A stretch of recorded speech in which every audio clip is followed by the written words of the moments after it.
What is up, guys? Welcome back to another episode of Boleros. We're complete! He's back! Gab, the Sultan of Sando here with the master of the mustache himself, back from the United States, Mr. Sam Santos, and the man, the myth, the legend himself, the prophet, Mr. Maui Up. Sam! Kamusta ka na? Yung na-miss ka namin Oo nga eh. Tapos na yung recruiting ko sa California. Saw some potential talents there. Hindi. Okay naman, sunog. Medyo mainit na sa California ngayon, pero masaya. Masaya mag-shopping, masaya kumain. Update ka lang namin si VJ Pre yung nasa UP na. Yung Balita ko nga, sorry. Just in case Wala hindi na akong... Nung nandun kasi ako, wala na akong napapanood na basketball. Puro baseball ako. Otani ako eh.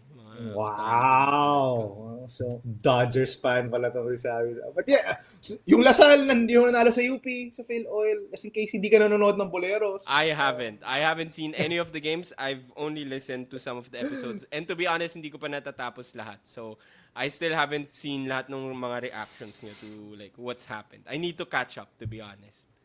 Well, perfect yung ating topic for today because kahit na hindi ka masyadong updated sa games and happenings around the UAAP circle, we're doing Swak, Sacks, and Sablay. And we're not gonna dig into the nitty-gritty of the games anymore because walang masasagot si Sammy sa segment na to. But to recap and to explain again how Swak, Sacks, and Sablay works, I do want to give a shout out first to the former mismatch from theringer.com, si KOC and si Verno. We took inspiration.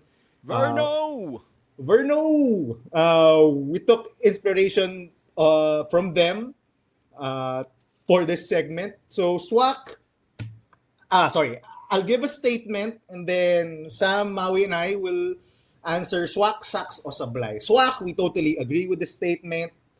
Sacks, 50-50, might agree, you might not agree. Then Sablay, we totally do not agree with the statement. So we've done this before. Okay, you're not to all those listening. You're not supposed to give your own statements. We give our own statements. You just have to answer Swak, Sacks, or Sablay. I do remember we had some confusion about that when we were running a promo about this segment. So let's get started. One team who has been playing a ton of preseason basketball in the past couple of weeks is the NU Bulldogs. And one guy who I've been avoiding talking about is my boy, PJ Palacielo, who's been one of the best players, honestly, in the preseason, especially for NU. Had 20 points against UP, had 19 points and 4 rebounds against UE in their last Phil Oil game. So my statement is, PJ Palacielo is the key to NU's title chances for season 88. Swak, Sacks, or Sablay. Let's go to you first, Maui. Yes, I think Swak, that PJ Palacielo is the guy for the chances of NU this coming season. I think it brings the upside.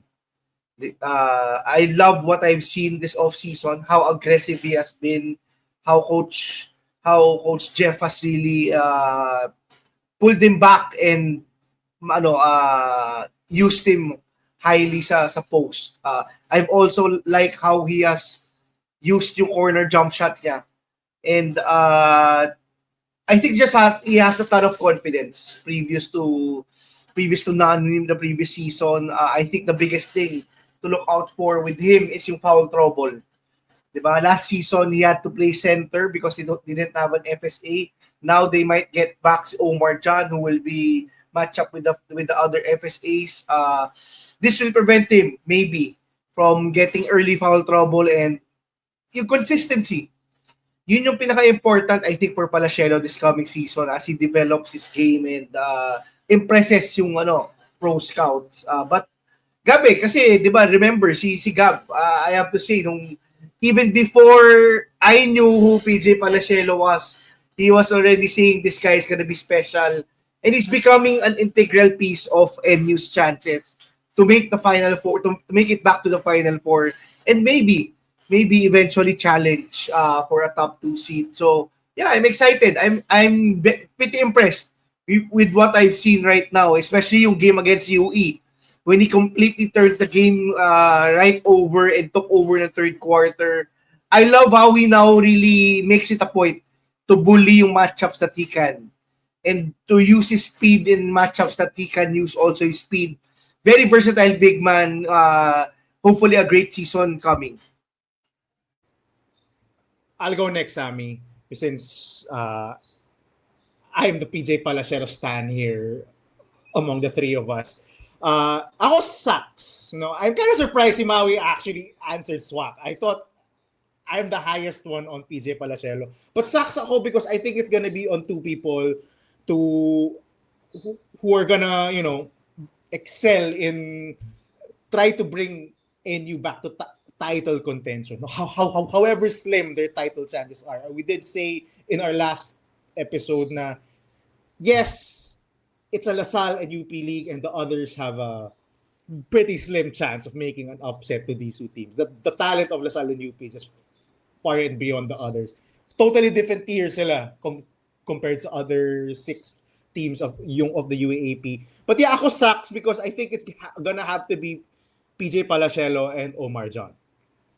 We saw Palacielo as the only center last season. He was playing majority of the minutes, especially when the rest of their centers either left or got injured. Si Joe Colapa left for the NCAA, si Preciano and si Mo Diazana got injured. So Palacielo was the only one left. No, and it didn't bring a lot of wins. They need Omar John. They really need Omar John to perform how he's been performing here in the offseason. Be aggressive, rolling to the basket, grabbing rebounds, getting put back, scoring in the paint, keeping out the foul trouble. It just has to be the two of them. It can't just be PJ. It has to be PJ and Omar John because they're gonna split minutes. I think Coach Jeff Napa has totally gone away with trying to put Palacielo as a power forward.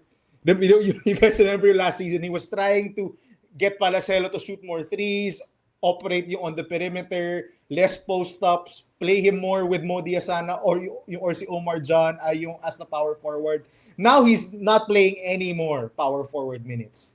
And actually, if you watched PJ Palacielo, medyo naging mas malaki siya compared to, remember, after season 86, he sort of slimmed down. I think, yun nga, nag-slim down nga siya, yeah. Yan, yung nag-slim down siya based on how Coach Jeff Napa was trying to play him. Baka sabi ni Coach Jeff, you have to slim down, make yourself a power forward. I think now, si Coach Jeff has completely gone away from that. Sabi, okay, PJ, add more bulk because we're putting... Eat more hamburgers. Yeah, eat more burgers. Steak. Kung ano man yung kinakain dun sa NU, eat more. We're gonna put you solely in the post. We're gonna treat you as a center. We're gonna treat you as a throwback player. And that's how he's been playing Palacielo. Actually, a damning plays run through PJ. Nearly every possession, if Jake Figueroa is not on the court, they run through PJ Palacielo. Palagi, almost always, poste kay PJ. I-poste natin kay PJ. And he's a matchup problem. If there's one thing that you can count on, PJ Palacielo is a matchup problem. Kasi he's so big, he's so strong, minamama niya kahit sino. Even a guy as bulky and not a weak guy, si Gani Stevens in the UP game, couldn't do anything against PJ Palacielo. Especially in the second half when NU made their run. PJ was just toying with any UP center in the paint because he was just so huge. He backs you down and you can't do anything. And I think Coach Jeff Napa has leaned into this strength. Actually, I've been saying this since season 86. Leaned into this strength by PJ Palacielo. Na he's a very good post player. Actually, if he played in the 2000s, in the 2010s, he would be up there in the MVP rankings in knowing how basketball was played then because it was a lot of post. Yung post plays. PJ Palacielo is a throwback player and I love watching him because talaga nag-dominate siya sa loob.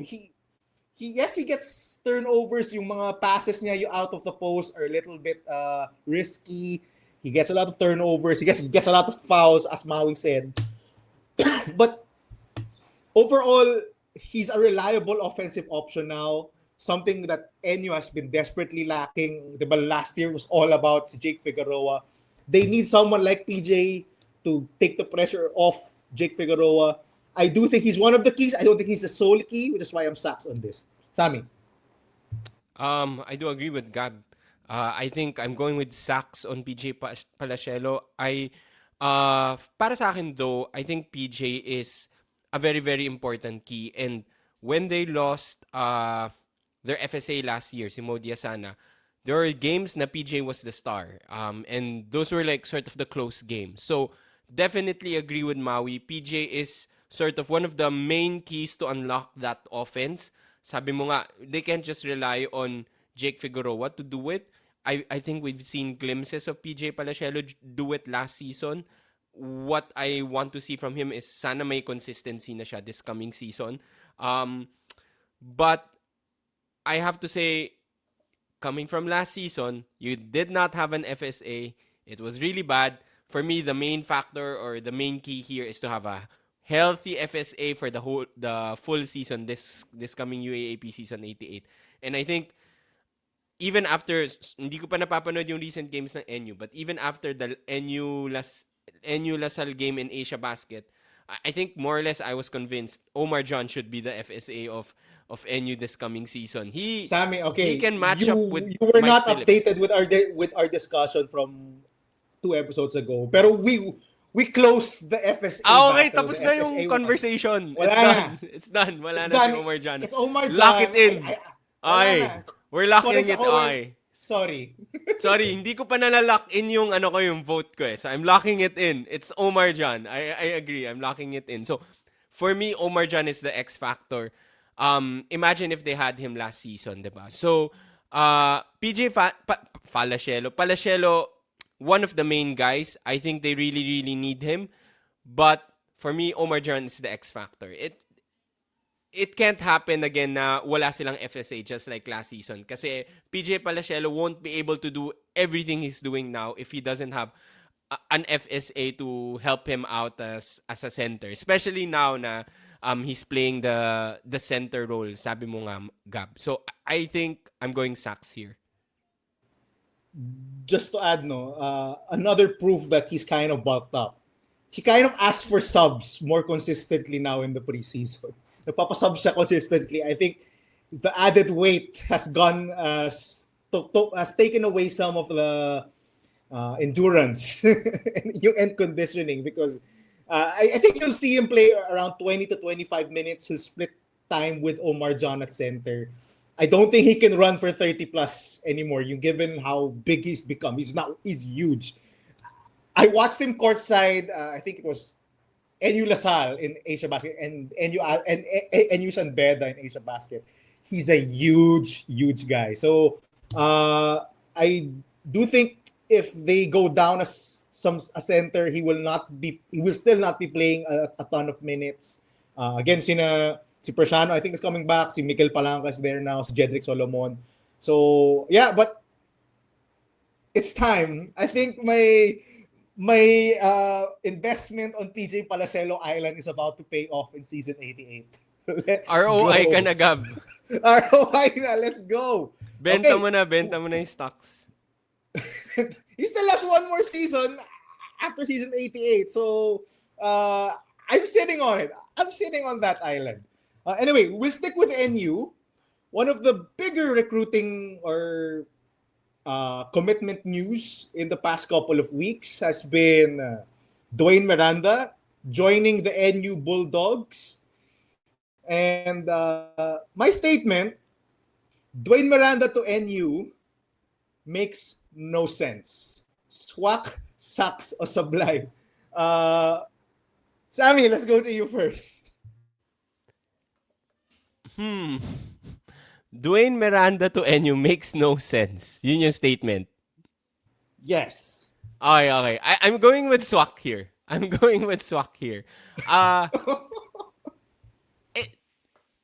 First of all, it came out of nowhere. I did not expect that. I don't think any of us expected it.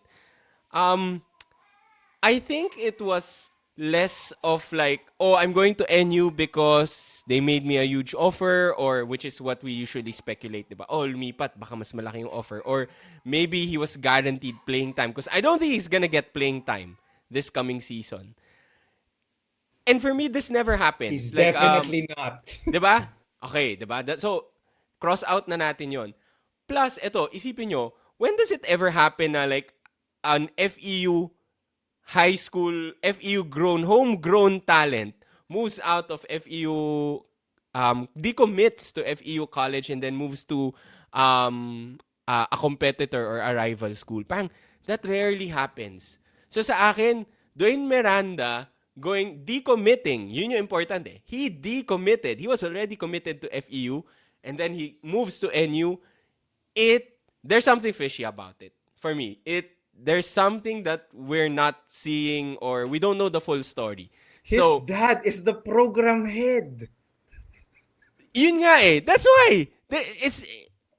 It does not make sense. So for me, it's not about the basketball decision. I think there's something behind it why he moved to MU or why he decommitted. So, Dwayne Miranda to NU makes no sense to me. 100% swak. Maui. Baka mga FEU fans natin dyan may masasabi o chismis. Let us know. Ako, I'd have to agree with Sam. Diba? It makes zero sense for him to go to NU. Diba? Kasi playing time, they have 3-point guards. And we don't even know which point guard will get a ton of playing time. Diba? Right now, it looks like si Steve Nash. But it doesn't make sense being the 4th-string point guard, diba, going to this team.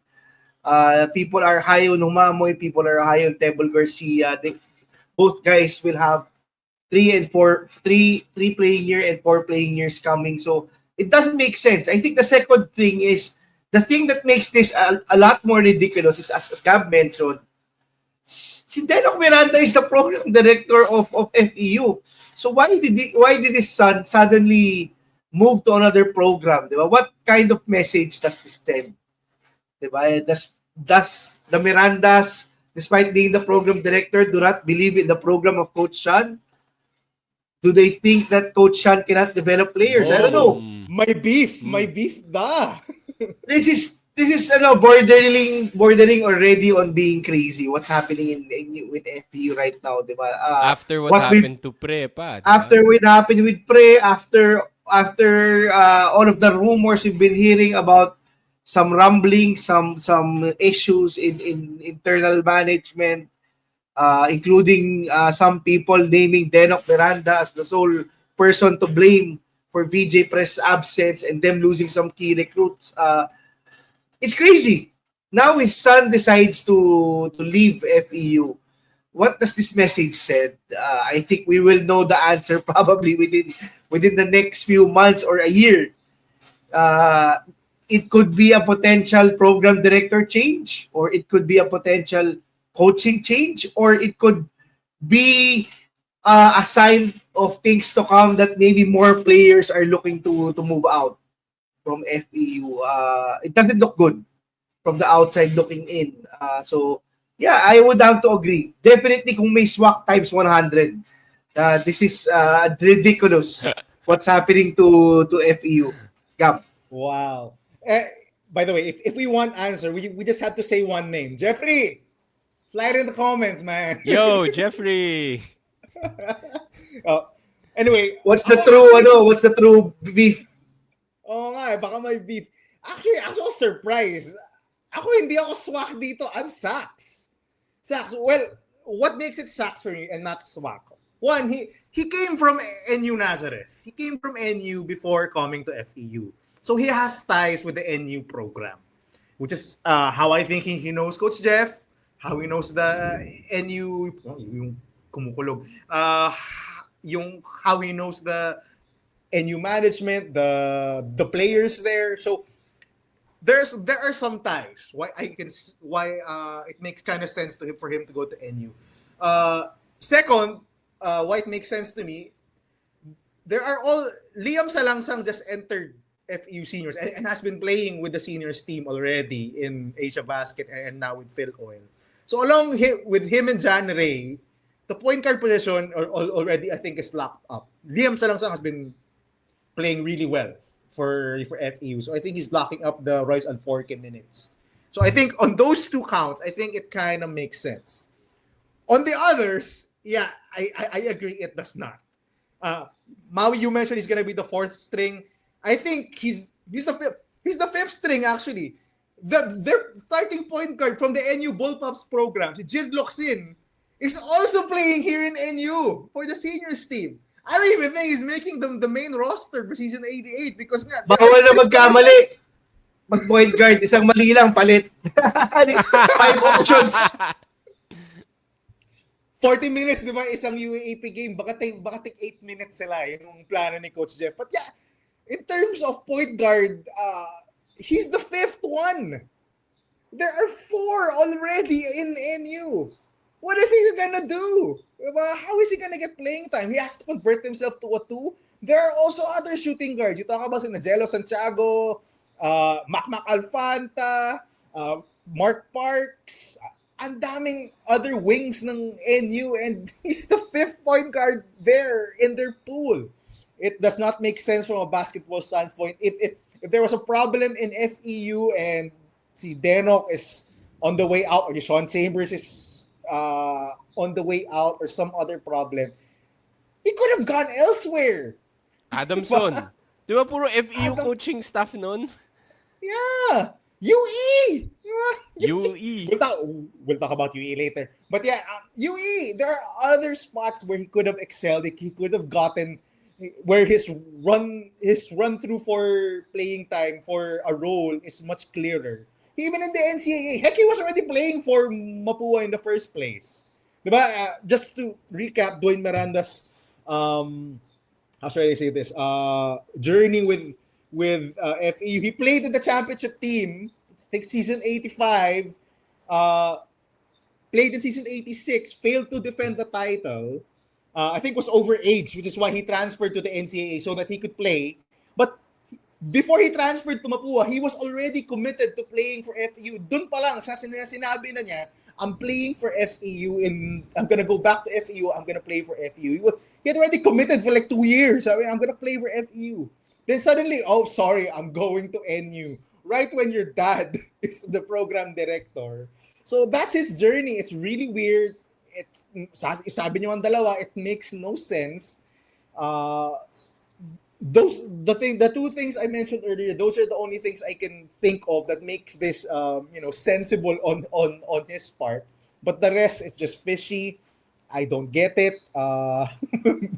I don't know how he's gonna play with 4 other point guards battling for his spot. Sammy, you were gonna say something a while ago. Hindi. Sasabihin ko nga na he could have looked at other teams. Adamson and UE also came to mind for me first. I think Adamson would have been perfect if we're just looking at yung connections. You mentioned yung connection with NU.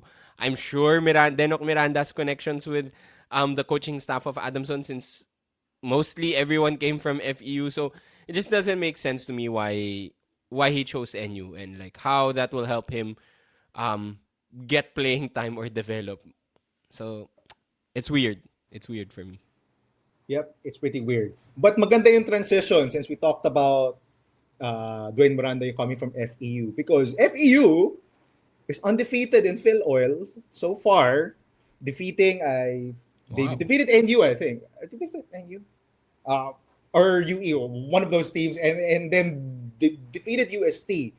And in their game against UST, we saw the comeback of one Kirby Mongcopa.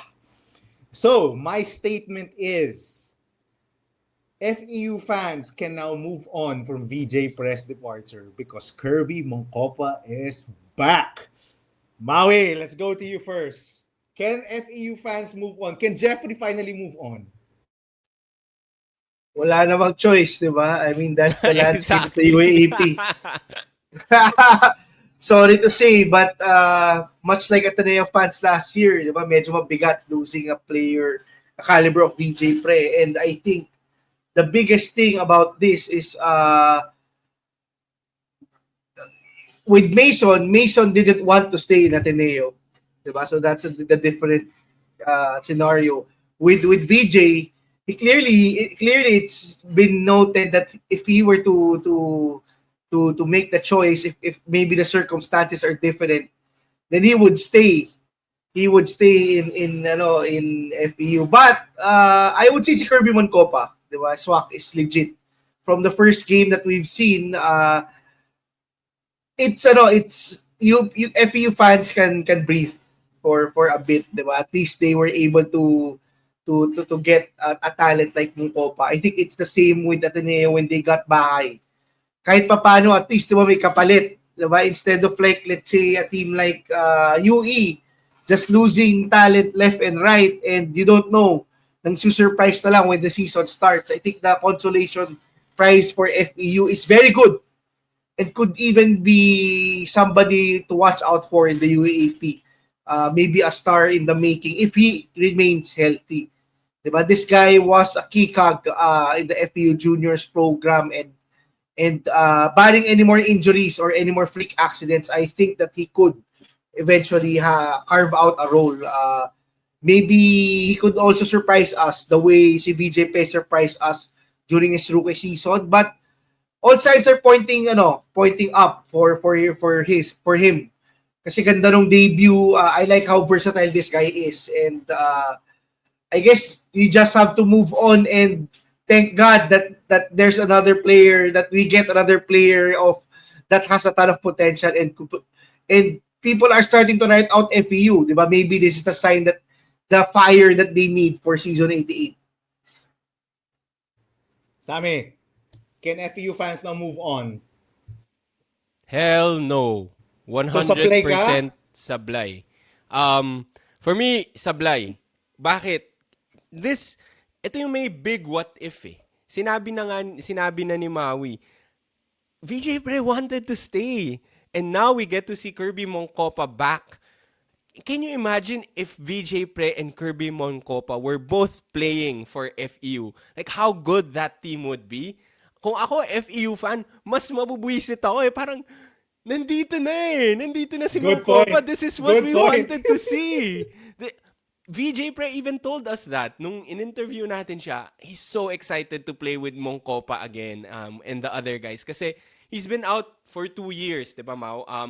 So this is what all the FEU high school kids have been waiting for. This was Gab, you were really high on Mongcopa actually in high school. This is the VJ Pre before VJ Pre. Kahit si VJ Pre, inamin yun na parang he had to, when Mongcopa was out, he had to pattern his game after him because he had to replace Mongcopa. So, ako seeing how good Kirby Mongcopa is now, parang, I just wanna wish na sana magkasama sila ni VJ Pre. That would be like a dynamic duo for FEU, and that could really propel them to like potential Final Four or even top 2 contender in the UAAP this coming season. And this is his first playing year, so that would be like, what, 3-4 years of VJ Pre and Kirby Mongcopa and all the other FEU guys that have joined the team. So kung ako FEU, I would be 1,000 times even more bitter that VJ Pre left because he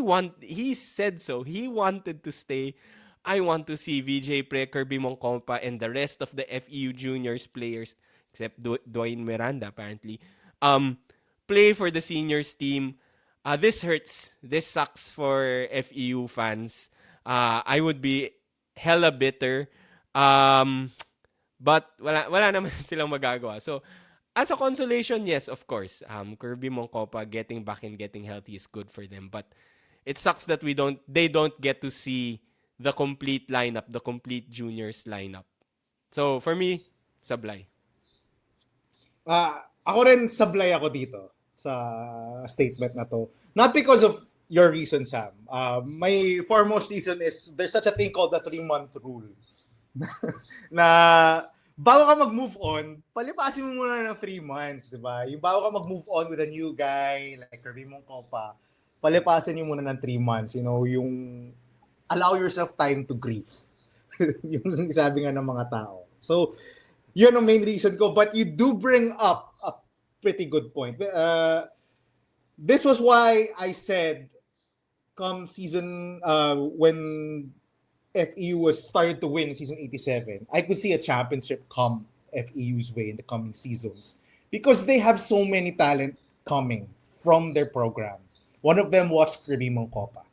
And for those who did not, or konti lang naman yung nanood nung juniors coverage natin dati, but when FEU won the title in season 85, he was the guy I was most impressed with. It was not VJ Pre, it was not John Ray Pasaol, it was Kirby Mongcopa because he was so damn good. He was better than VJ in that championship team. VJ was more of a traditional big back then. Kirby Mongcopa was their do-it-all guy. You know, he was not given a ton of usage. Si John Ray talaga yung star ng team na yun. He was the guy who took a lot of the big shots. You know, the ball was always in his hands. Si Kirby Mongcopa was the guy who did everything else. And you saw that in his first game back after 2 years against the UST Growling Tigers, 16 minutes, 8 points, 7 rebounds, 4 assists. Like, what? Anong efficiency yan? Diba? He was doing it all. He was skying high for rebounds. He was playmaking from the top of the key. He was hitting his threes, hitting mid-range shots, getting to the basket. This was the Kirby Mongcopa I watched 2 years ago, where his skills were far better than VJ's. Let's be honest. Back then, his skills were just far better than VJ's. He had a better shot, and his shot looks really good right now.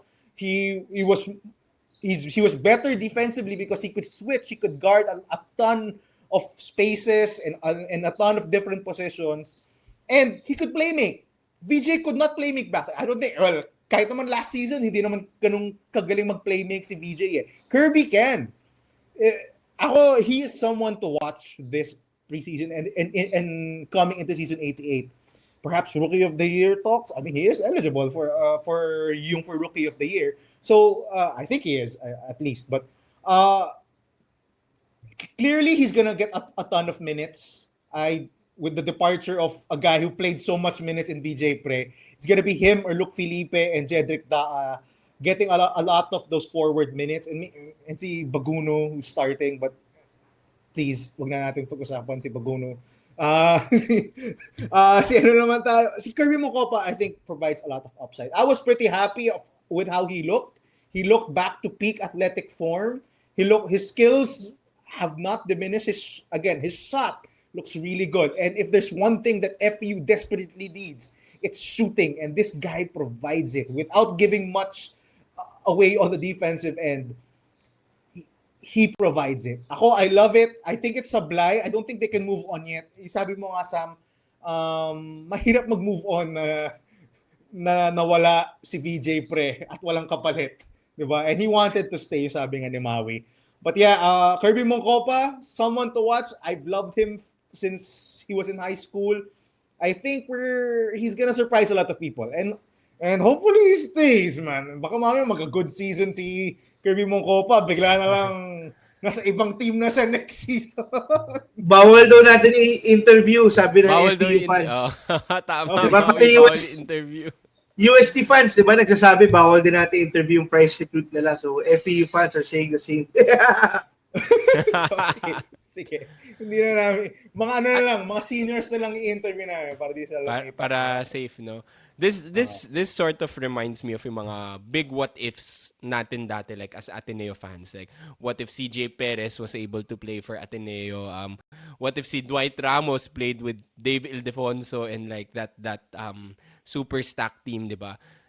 VJ Pre will become a what if with Kirby Mongcopa and the rest. Sayang talaga, but they have to move on eventually. They have to move on. Yeah, they have to move on, but it's a good thing you mentioned UE, Maui, because my next statement has to do with the UE Red Warriors. The key to UE's Final Four hopes, I say Final Four, I don't think they're going to win a championship this season. The key to UE's Final Four hopes are John Abate and Precious Momongwe. Swak, Sax, o Sablay. Let's go to you first, Sammy. I haven't seen a lot of UE games, but I would say Sablay tuloy. Swak. 100% Swak. It's still those two guys, John Abate and Momoway, are the veterans of UE. Sa dami ng player movement na nangyari din sa UE, it's sort of hard to rely on the new guys. I would have, to be honest, I would have said Rainier Maga is the key, and I think he was your pick, Gab, before he left. Pero since wala na sila, sino pa ba is my question. I mean, obviously, those are the two most important roles then. John Abate does play the guard role then. He makes for them, and then si Precious Momoe yung FSA nila. So, they will go as far as those two. But, we've seen it before from UE, although under Coach Jack Santiago, but they've surprised us every year with these surprise recruits na out of nowhere, diba? I think number one from last year's Rainier Maga, we didn't expect much from him, but he turned out to be one of their main guys. Si Ray Mogat was also one of the biggest surprise nung end of season 85, I think, something like that. So, maybe they have something in store for us, but I think it's still those two at the end of the day. Maui, go ahead. I would say Sak. Kasi you know that those two guys will bring it. Diba, Momoe will bring his stats. Abate will have some scoring outbursts. I think it's about finding those next few guys that will turn into gems. Gems that hopefully don't leave the team. True. Diba? So, I think that's the case for UE. Can si Lingo be more consistent? Diba? Kasi last season he had a very bad second round. When he was hitting his shots, they were practically an unbeatable team, even beating LaSalle in the first round. So for NU, I think it really boils down to them finding other players to UE. For UE, it's gonna be about them finding new players. I know it's a cliche. I know it's been a thing that's been happening maybe the past 5 seasons, but it's about finding diamonds in the rough again for UE, diba? So hopefully we see some guys surprise. I don't know if that was Coach Jack's main strength, finding diamonds in the rough. Maybe si Chris Cavina can also bring us a different dimension when it comes to UE. But I don't think it all boils down to Momoe and Bate. I think those two guys will bring it no matter what. And point. Their ceiling will be dictated by which guys can help those two guys. Yeah, ako hindi ako swak dito. I think it's more Saks leading to Sablay. I've watched a ton of UE games, especially the post exits of Maga and Devin Fikes. They look rough. They are so top heavy. As in, Sam, Maui, kung mapanood mo sila, I know Maui watched the NU game. Grabe, if either John Abate or Momoe are off the floor, mapapaano ka talaga sa mapa, who? Who are these guys? The who team, no? Ganun talaga kasi lahat sila who? They're starting 30 Malaga at the 4 and he cannot do anything. He looks so rough. They don't. Ako, it's Swak, Sablay, Saks yung leaning towards Sablay because I think their final 4 hopes more of lean to 2 guys. Si Maui mentioned si Lingo. Ako ang ganaan si Nico Molingtapang. Those 2 guys have to elevate their game to a whole other level. Lingo can't just be a shooter. He can't just, go off screens or magabang sa corner and shoot threes. He has to do something else. He has to take a lot of pressure off si Abate and si Momoe. Because, Sammy, if you are able to watch UE games, you will just see it. A lot of their offense just goes through Abate or Momoe. Yun lang. Against UP, they kept it close in the first half because they had to have a 20-point first half from John Abate. It just goes through the 2 of them. Their offense just runs through the 2 of them nearly all the time. When they're off the floor, it's like they're running at who's who of barangay basketball there. I mean, it looks so rough. They could not get offense from anyone. If there are 2 people who I think have the capability to elevate their game, it's Lingo and si Molingtapang. Si Molingtapang has shown that he can handle the ball, sort of play make for others. He can't score yet though. And I hope he can bring it. Kasi Abate and Momoe need help. Kasi otherwise, like si Momaway ran out of gas against UP. John Abate ran out of gas, and by the time they ran out of gas, they could not get offense from anyone else. At tinambakan na lang sila ulit. Same thing happened against against NU. When Abate and Momaway were not having it, they could not find any offense from anyone else. Wala. If you look at their box score, a ton of their shots just come from Abate and Momaway. Sila yung nagbubuhat and no one else can provide anything. Maybe si Gab Ubusan can be like a shooter, like a Ethan Galang type. Pero I think talaga yung two guys, si Lingo Lingo and si Momaway, if they hope to make the Final Four or at least battle for it, those two guys have to elevate their game to a whole other level. It can't just be how they're playing now. Kailangan, we need more from those two guys. Because Abate, Momaway, I think you can count on them to perform as they're performing now, to carry a bunch of the offense. But you cannot just rely on two guys.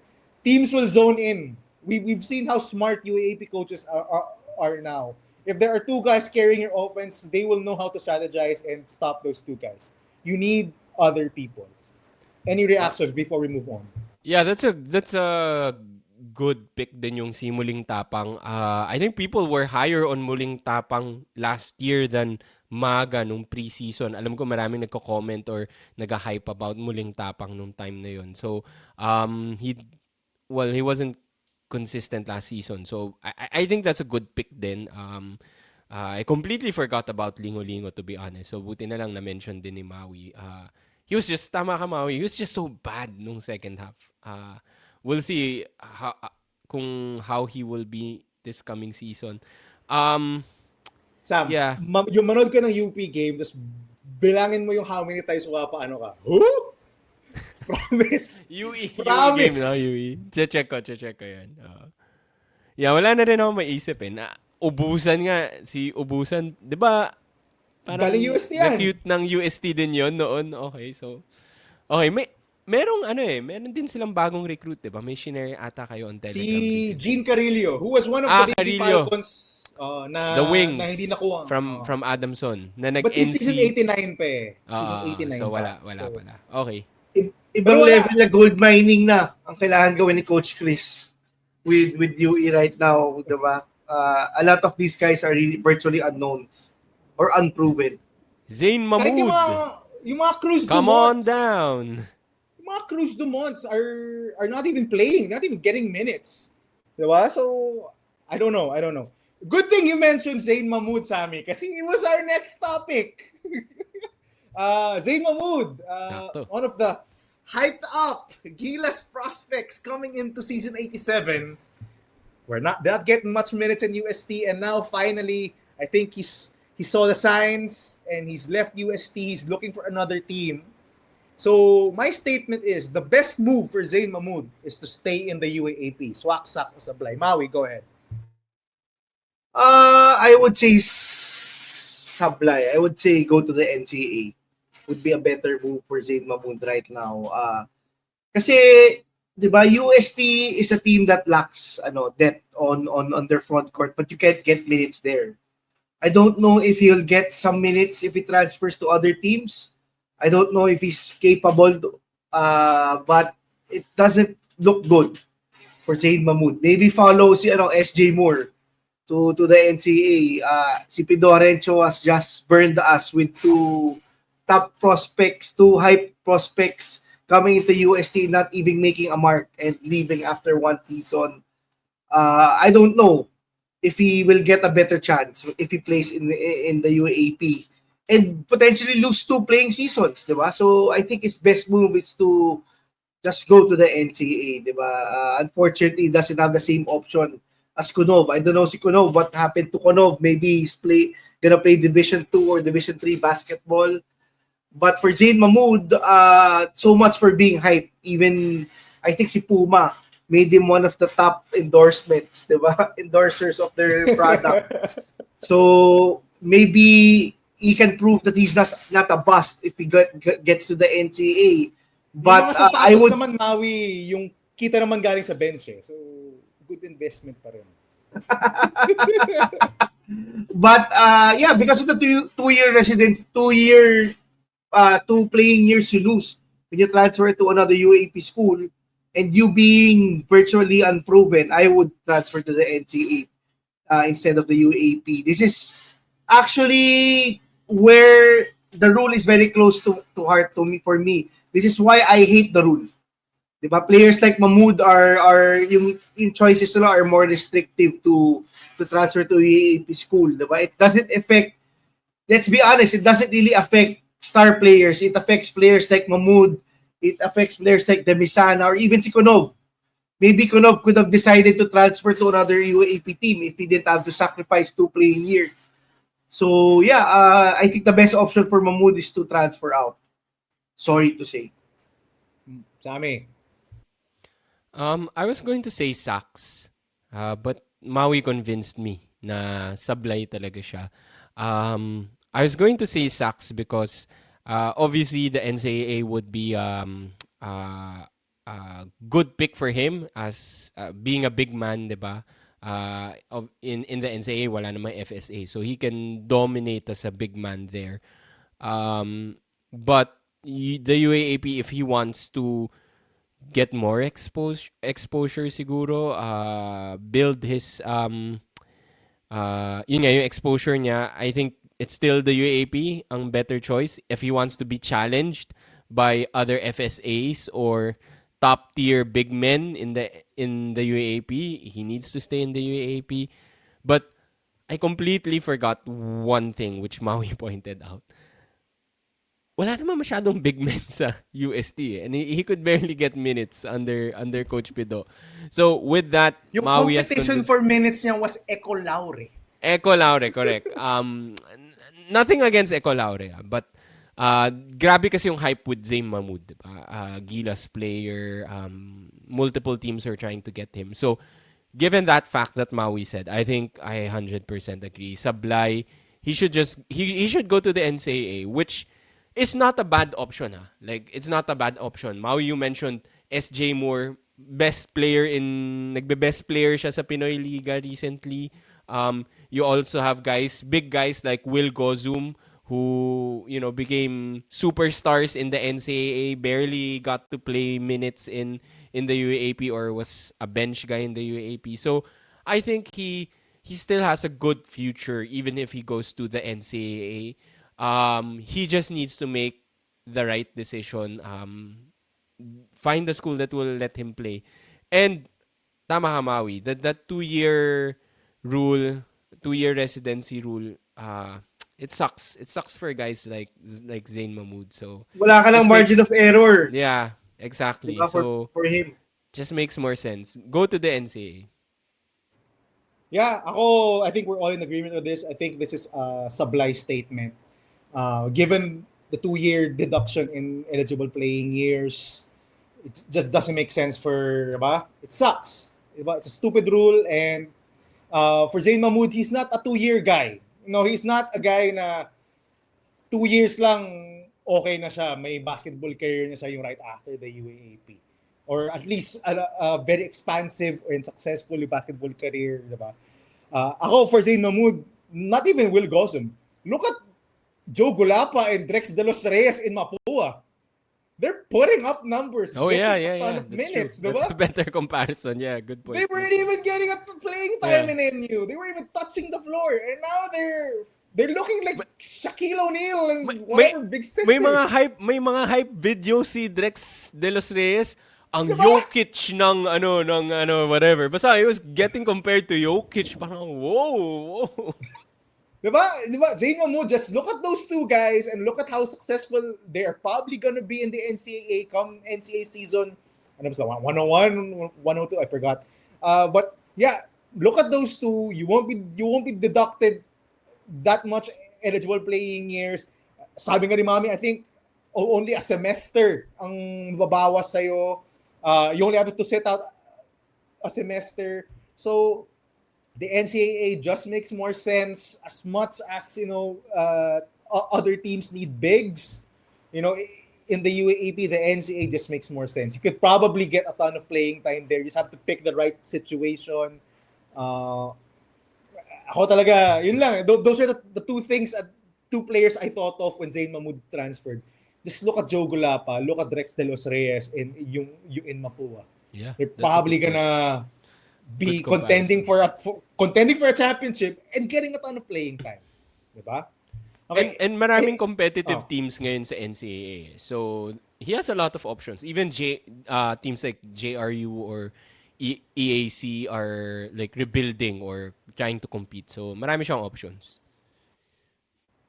Yeah, and I do have one more statement, but the lights are flickering. Yung kulog, the thunder is bad. The rain is bad. So baka mawala na ako ng kuryente or internet anytime soon. We'll reserve that for next time because it's about Ateneo, and we all have to talk about Ateneo. But we'll end it there. Okay, guys, welcome back to Sammy. Thank you for listening. Remember to like, comment, and subscribe. We'll be back possibly next Tuesday, right after the Phil Oil game. We do have a big matchup, UP versus UST. And I think the Pinoy Liga quarterfinals are tomorrow. Yeah, I think there's a UP-NU, UP1 or UP2. One of them will be matching up with NU, and Benil UP also match up. So watch for those, and goodbye.